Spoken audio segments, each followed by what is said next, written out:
foot if you can do it. On the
toevoegen of vertalen.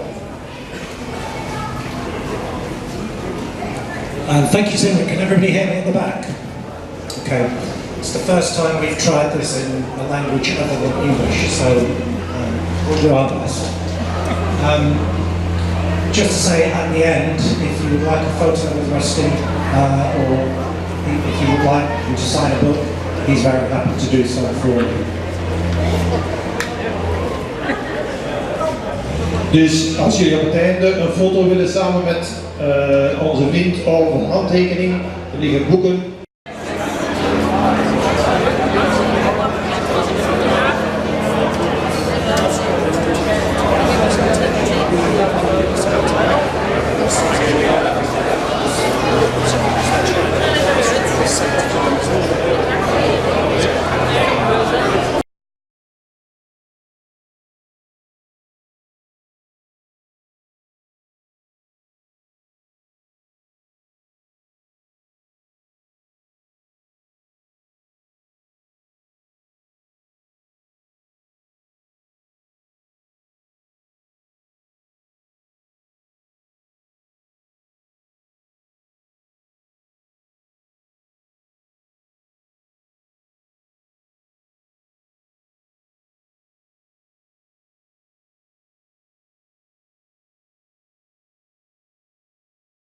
Because he slid underneath us, and his canopy on the top it was ripped took off. off. He went through our engine nacelles. You know, the two inboard engines have bigger nacelles, so his canopy took those off, and then his canopy disappeared, and his propellers cut through the bomb aimer's compartment, just behind the bomb aimer's feet, because he was slightly behind us.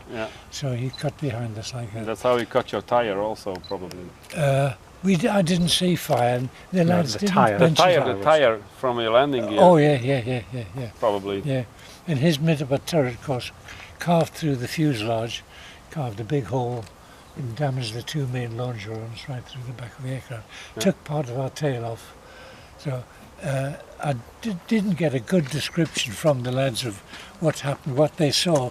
All they said, they saw the aircraft breaking up, broken up, falling away.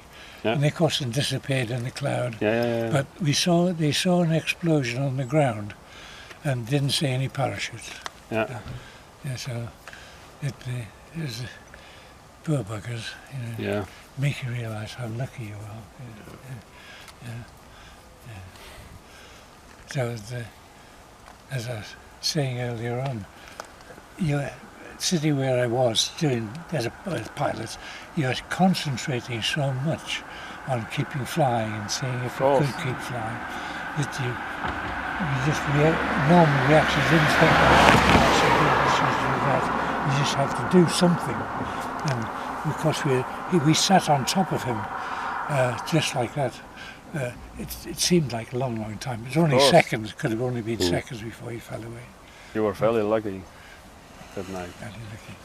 Well, had we had to take evasive action, we would have broken up, because the two main longerons down the aircraft had been cracked and split. We knew we had a lot of damage at the back end, because it was rather drafty.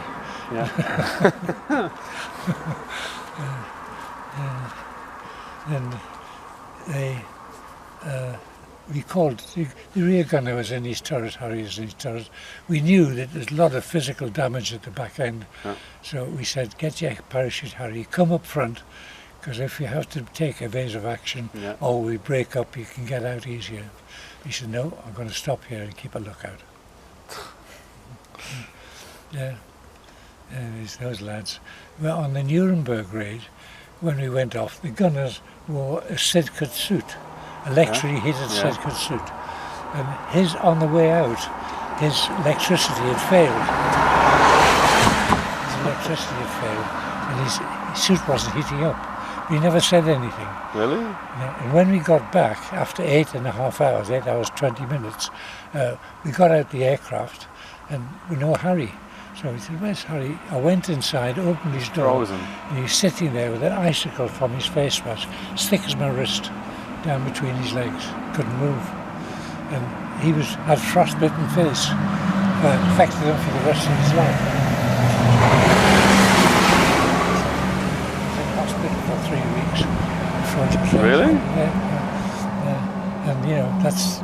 And you talk about pilots, when the poor buggers like the back end, the other end, what they were up to.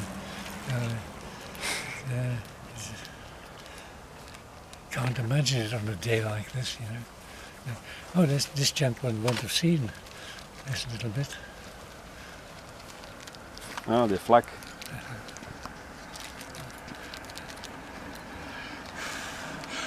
I can never...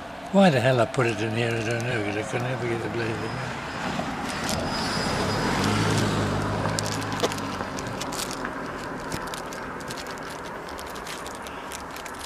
That's a piece of the GU 88mm shrapnel that came in my aircraft. Not on this trip. In de 88?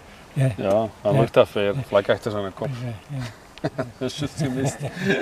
Hij had me nog altijd bijgehouden. Het stak van achter in zijn panzerplaat. And we had escape kits. And all those days we had shorts and we wore collars, separate collars. And that's a collar stud. It's got a compass in the bottom. Zo'n ontsnappingskompas dat de mannen in de kleren droegen. It's been in the back of the bit of steel, so.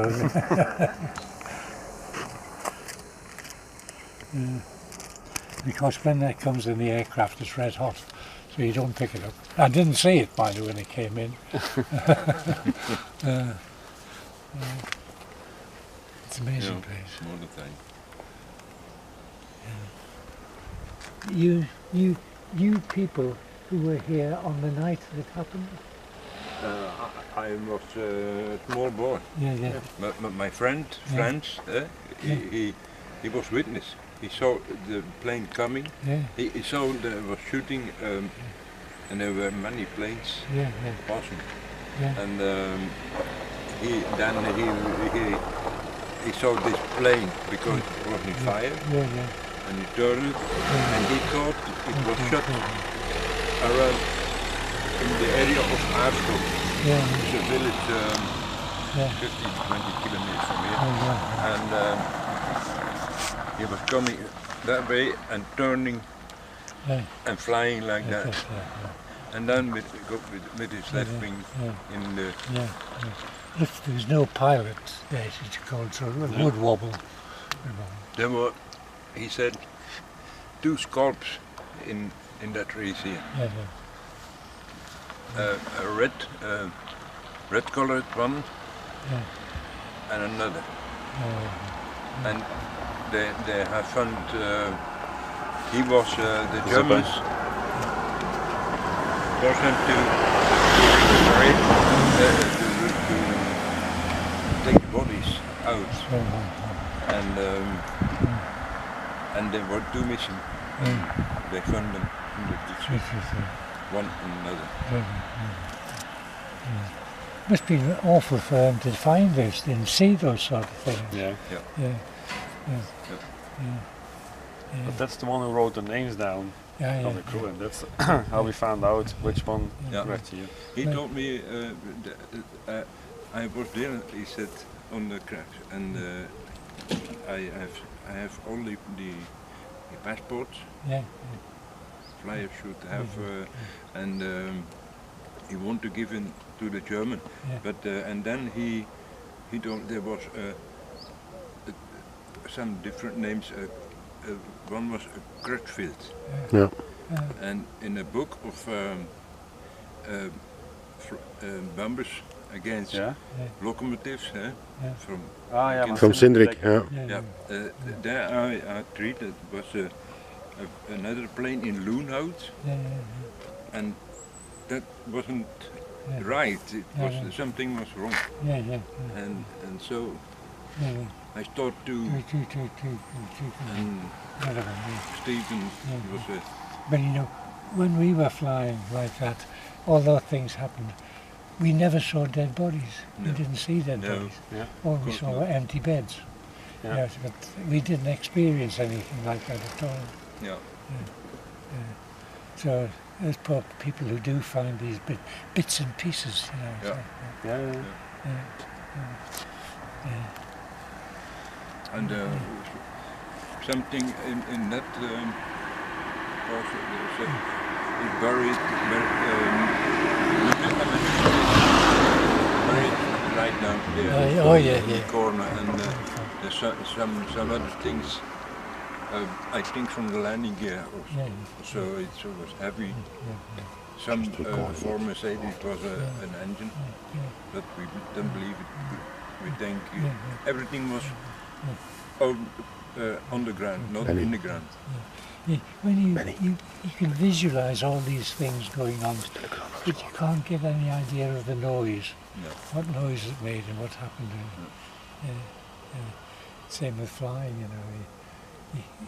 You can't imagine the noise that goes on inside, and the smell inside. You can't imagine what the smell was like inside the aircraft. It's a sad thing, very sad.